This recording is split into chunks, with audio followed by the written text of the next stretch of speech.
So ayun mga paps, okay. So mayroon na naman tayong tools na nabili sa Shopee. So tools ito para sa mga shackle bearing. Pagka nagpalit ka ng shackle bearing, so ito lang ang bibili nyo mga paps ko. So yeah, yan o. I-unboxing natin mga paps. Ayan. So tingnan natin, tingnan natin.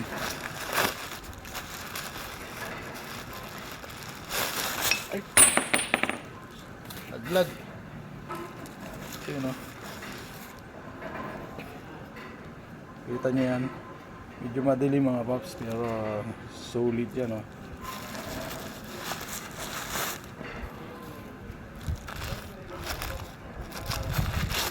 Yun o.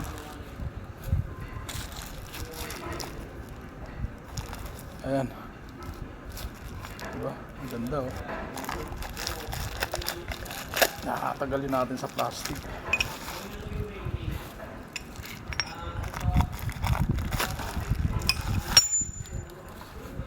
Mura lang to mga paps. Ayan.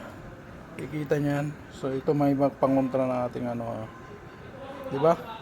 So kung gusto nyo mag-order mga paps, nasa comment section yung link. Okay? Napaka bigat oh. Sobrang bigat. So ito, abangan nyo yung paggawa ko ng magpalit tayo ng shackle bearing ng ating click. So ito ang tools na gagamitin natin mga boss. Ayan oh. Alright. So kung gusto nyo mag-order, nasa comment section yung link. Bye bye.